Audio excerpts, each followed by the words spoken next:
Fala galera do Cultura da Ação, beleza? Sua primeira vez aqui no canal, se inscreve, aperta o sininho, receber notificações. Falar pra vocês de Stranger Things 2, chegando na Netflix essa semana, a continuação da aclamada série que rolou no ano passado, Stranger Things. Se você nunca viu Stranger Things, você entra aqui no nosso canal, tem um vídeo bem longo assim que eu fiz, falei dos spoilers, falei todos os easter eggs, falei da produção. E um ano depois, Stranger Things de volta na Netflix. Cara, vamos falar um pouco pra vocês como é que tá essa série. Cara, eles conseguiram expandir esse universo, sabe? A gente tinha aquela coisa um pouco mais fechada lá na cidade e tudo mais. Eles conseguiram expandir aquilo. A gente tem uma interação maior dos personagens, uma união maior dos personagens, dos vários círculos diferentes, do círculo dos adultos, do círculo das crianças, do círculo dos adolescentes.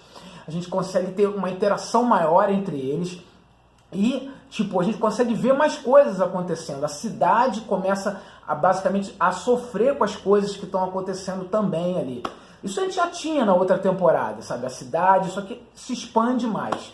Eles fizeram com um orçamento bem maior, sabe? Conseguiram um orçamento bem maior, então a gente tem efeitos melhores, uma fotografia mais apurada, uma câmera que acompanha mais os personagens, que fica mais nos personagens, uma questão de maiores locações, uma maior estrutura para a série.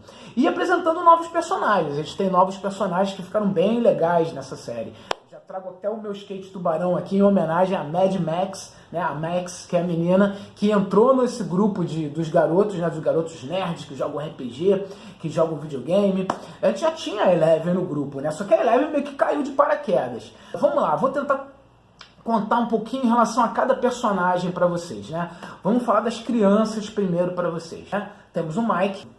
O Mike já nessa temporada, ele não carrega mais o peso de grande líder. Ele continua sendo o líder do grupo das crianças, assim, mas por causa da perda da 11, a 11 desapareceu, ele, sabe, ele carrega uma carga mais, sabe, de tristeza. Ele fica tentando ajudar muito o Will, ele fica muito preocupado com o Will, com tudo que aconteceu com ele, e aí ele não carrega muito mais esse peso dessa liderança. A gente tem o Dusty, né? O Dusty, cara, continua mais engraçado do que nunca. Eles estão saindo da infância e quase que chegando à adolescência. Estão mais crescidos. Então eles já começam a ter uns outros dilemas. Tipo, dilemas de gostar de uma garota, dilema de querer sair. Eles estão falando mais palavrão, entendeu? Estão falando muito mais palavrão do que falavam na outra temporada. Eles não estão muito focados na questão do RPG. Eles já estão mais focados na questão do videogame. Na verdade, não do videogame, do fliperama, né? Década de 80 a gente tem fliperama. Então, a gente não tem o Mike já com essa figura de liderança. A gente tem o Dusty bem mais engraçado, sabe? Ele sempre foi engraçado o personagem, mas ele tá muito engraçado nessa segunda temporada.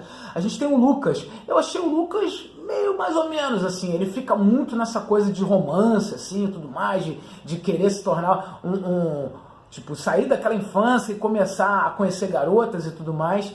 Eu achei ele mais interessante até na primeira temporada. A gente tem o Will, a gente vê mais do Will nessa segunda temporada, né? Porque o Will, na verdade, como ele ficou preso, né, no mundo invertido, quase que a primeira temporada toda, nesse ele tá trazendo todos aqueles problemas por ter passado por aquela experiência muito traumática. E muita coisa acontece com ele, todos aqueles traumas aconteceram com ele na primeira temporada, e essas coisas, esses fantasmas que ainda o cercam, e isso tudo que leva à trama, na verdade. São as coisas do mundo invertido que ainda continuam a aparecer pro Will, né? Ele tá vendo coisas, entendeu? Toda hora tem uns flashes, ele sai da nossa realidade e cai no mundo invertido, e a carga emocional dele, tipo assim, o sofrimento que ele tá trazendo, entendeu? É muito grande. E a interação dele com a Winona Ryder. A Winona Ryder, cara, tá muito maneira na série. Assim, já tava muito maneira na primeira temporada. Tá muito maneira nessa segunda temporada. Engraçado, eu tinha comentado isso já. Parece que a Winona Ryder não envelheceu nada da década de 80 pra cá. Ela parece a mesma, sabe, a mesma garota da década de 80 pra cá. E ela tem, sabe, essa coisa de querer proteger o filho dela o tempo todo, assim. Ela tá namorando com o Bob. A gente já tinha visto o Bob na primeira temporada, não tinha aparecido muito, né? Interpretado pelo Sam Austin, o grande Goonie, né? Vamos lembrar dos Goonies, né? O grande líder dos Goonies. E E a relação entre eles, assim, é muito legal, assim, forma um casal bem bacana, assim, você, sabe, se diverte com o casal, acha bem bacana o romance entre eles. O personagem do Bob, ele tem uma importância muito grande nessa segunda temporada, sabe, ele é tipo um herói mesmo, porque na verdade ele era igual aos garotos, entendeu? Ele era nerd igual aos garotos, gostava de histórias em quadrinhos, gostava de livros de literatura fantástica, e ele traz essa parada para essa segunda temporada. É aquele tipo de herói que não precisa ser fortão e musculoso para resolver as coisas, entendeu? Tem até uma cena que, na verdade, todo mundo tinha que escapar de uma situação e ele consegue fazer com que as pessoas escapem da situação porque ele sabe Basic. Né? Basic, o grande programa da década de 80, que é o único programa que rodava nos computadores, eu acho que no Windows saiu bem depois, né? Então, porque ele sabia Basic, ele consegue resolver a situação. A gente tem a 11, interpretada pela Millie Bobby Brown, voltando, né? Já tá com o cabelinho grande, né? O cabelinho dela já cresceu e é bem bacana, assim. Ela, na verdade, a gente tem um crescimento do personagem dela, né? A gente tem o personagem dela falando mais, né? Porque a primeira temporada ela fala bem pouco, mas a expressão de olhos dela, o que ela passa no olhar ainda continua, sabe? Ela atua muito bem, ela tem muita expressão dentro do que ela passa. E a gente tem uma jornada do herói dentro dessa história, né? Porque a gente tem a 11 querendo saber da vida, de como é que ela surgiu, né? Porque a princípio a única coisa que ela conhece da vida dela é o laboratório, ela sendo criada dentro desse laboratório, as experiências com ela do laboratório, e depois de ter conhecido os garotos quando ela foge. Ela continua com aquela saudade do Mike, né, de encontrar o Mike, que na verdade se tornou tipo a paixão dela mesmo, né, mas ela quer saber mais da vida dela. Então ela parte nessa estrada, né, para buscar, ela sai de casa, né, toca até a música do A Little Runaway, do Bon Jovi, né, ela sai na estrada para saber da onde que ela veio, quem é a mãe dela, de como ela surgiu, né, e nisso ela acaba encontrando uma outra menina com poderes. Então a gente já descobre que ela não é a única que tem superpoderes, né? Que é a Kali, né? Então ela vai pra cidade, vai encontrar com ela, e aí tem um grupo muito interessante, assim, tipo um grupo meio que de punks, de bandidos, né? Com aquele visual bem década de 80, de moicano, a galera olho pintado e tudo mais, aquele visual muito carregado da década de 80, né? Da galera mais radical da década de 80. Dentro desse grupo a gente tem o Kai Greene, né? Fazendo uma participação no Stranger Things. Eu acho que muita gente não reconheceu, assim, porque essa galera não se intera muito com isso. Mas o Kai Greene, cara, é um dos grandes campeões, assim, de fisiculturismo, Mr. Olympia, Mr. Universo. Eu acho que tem tantos ou tem mais títulos que o Arnold teve, assim. Eu acho até que ele é um cara talentoso, eu espero que ele tenha uma carreira tão promissora quanto a do Arnold, assim. É interessante, isso relembra até na década de 80 também, né? Você trazer um grande campeão de fisiculturismo, né, para dentro do cinema. Então são vários núcleos que a gente tem. A gente tem essa saída da Eleven, né? Ela vai procurar a mãe dela, vai procurar a irmã dela. Então ela acaba conhecendo outras pessoas. Tem uma interação dela muito boa com o Sheriff Hopper, né? Interpretado pelo Gene Harbour. O personagem dele tem um crescimento desse personagem nessa temporada. Tanto na questão do heroísmo, já era muito importante na primeira temporada, nessa questão do heroísmo, o cara que realmente quer descobrir o que está acontecendo, aquele complô todo dentro do laboratório, aqueles mistérios dentro do laboratório. Tem uma interação bem interessante dele com o Dr. Owens, né, que é interpretado pelo Paul Reiser, que ele é o novo administrador do laboratório. E ele tem uma postura diferente, no caso. Ele não quer que aconteçam mais aqueles problemas que aconteceram antes, as coisas vazando o laboratório, prejudicando as cidades ao redor, a cidade ao redor, né? E ele conversa realmente com o xerife, não, vamos entrar no acordo, peraí, tá causando problema as coisas que a gente está fazendo aqui, então olha só, você tenta abafar o caso que a gente tenta resolver o problema para todo mundo, sabe, dar certo aqui, para não ter problema para ninguém, sabe? Então é interessante isso, a gente tinha na primeira temporada aquele laboratório provocando várias coisas, né?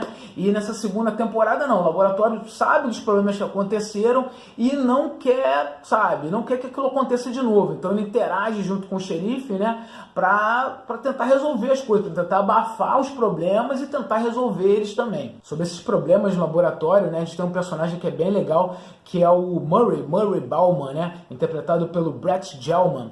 Ele, na verdade, é um detetive que tem toda aquela coisa da teoria da conspiração. Então ele acha que primeiro são os russos que causaram os problemas e tudo mais, espalha, faz investigações espalha notícias pela cidade que seriam os russos, fala que a 11 seria uma garota russa que estaria desaparecida, tudo mais. Então tem esse personagem que ele é bem interessante, que é essa coisa de teoria da conspiração. E eu acho bem legal quando a Nancy e o Jonathan vão na casa dele, ele mostrando aquelas coisas de teoria da conspiração toda para eles, né?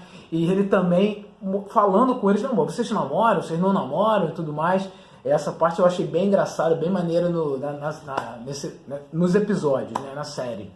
Falando dos novos personagens, né, que aparecem na série, a gente tem a Max e o Billy. A Max é interpretada pela Sadie Sink. Cara, personagem muito legal, muito bacana, assim, entrando na história. Ela, sabe, aquele tipo de menina radical, aquele tipo de menina que não é aquela menina frufru, sabe? Ela anda de skate, joga videogame, bate o recorde deles no videogame, no videogame não, no fliperama. E, a princípio, os garotos querem trazer ela pro grupo, mas tem os outros que não querem, o Max não quer trazer ela pro grupo, tem aquela divergência entre eles, mas aí ela começa a interagir com eles e tudo mais. É bem interessante essa relação dela. Ela tem esse irmão dela, né, que é o Billy, interpretado pelo Doug Montgomery, né, que é o Power Ranger, né, que é o Ranger vermelho, né, a gente já tinha visto ele no filme do Power Rangers, cara, que é o novo valentão, assim, sabe, ele é o novo bad boy que chegou na cidade.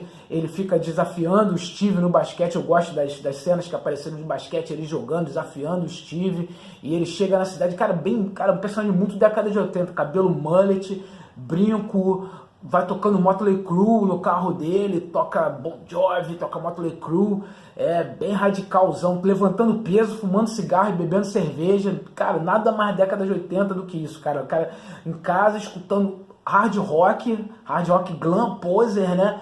Levantando peso, fumando cigarro. Mas ele tem um lado meio galã também. É interessante quando ele vai dar a ideia na mãe da Nancy. Ele chega meio galanteador em cima da mãe da Nancy. Personagem interessante. Não aparece muito nessa temporada, mas eu achei de uma importância bem legal.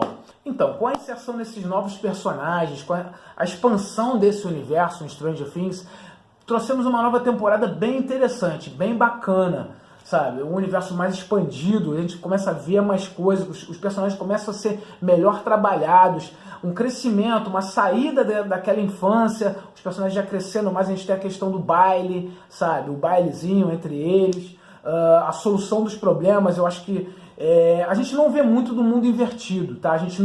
Na verdade, a gente não tem um mundo invertido, a não ser na cabeça do Will no início da temporada. Aquelas coisas que ele tá vivenciando ainda na mente dele, o mundo, ele tá, tipo assim, ele ainda tá inserido no mundo invertido. Em relação a influências, né, da década de 80, dessa temporada, cara, eu tipo assim, o que eu comparei de influência da década de 80? Invasores de Corpos, sabe? Invasores de Corpos eu achei muito, ainda mais a parte do Will, sabe? A parte do Will, da transformação do Will, eu achei muito, sabe? Muito homenagem a Invasores de Corpos. Outra coisa que eu comparei, assim, Enigma do Outro Mundo, da década de 80, aquela coisa dos lança-chamas, você queimando, sabe, os seres, os alienígenas, mas aqui não são alienígenas, né, você queimando os seres do mundo invertido ali. Cara, eu achei essa temporada bem mais interessante, sabe, ela não se preocupa muito em mostrar as coisas, o suspense ele vai tendo um crescer, sabe, de toda a temporada, o roteiro é bem amarrado. A gente tem um crescimento bem grande do personagem do Steve, sabe? Aquela transformação do playboyzinho da escola, pro cara que ajuda os nerds da escola, sabe? Eu comparei, olhando pro Steve nessa temporada, assim, eu comparei ele com Kurt Russell, sabe? Com a figura de heroísmo do Kurt Russell na década de 80. Kurt Russell bem mais novo, né? Bem no início da carreira, até a questão do cabelo, né? Tem uma piada que rola, assim, do produto capilar dele lá, que é da Farrah Fawcett, né? Que ele usa. Tem uma amizade bem legal do Steve com o Dusty, eles interagindo, tipo, o Steve ajudando o Dusty a tipo, crescer, se tornar, sabe, sair um pouco dessa infância, e o Dusty, tipo, ajudando o Steve, chegando, não, olha só, você tem que ajudar a gente, você tem que chegar, tem que fazer as coisas pela gente e tudo mais. Então essa interação dos dois, assim, eu achei bem bacana. A gente tinha o Demogorgon, né, nessa temporada, né, que o Demogorgon era o grande monstro, o grande vilão da história. Agora a gente tem os Demon Dogs, né, então, ou seja, a gente tem mais monstros nessa temporada.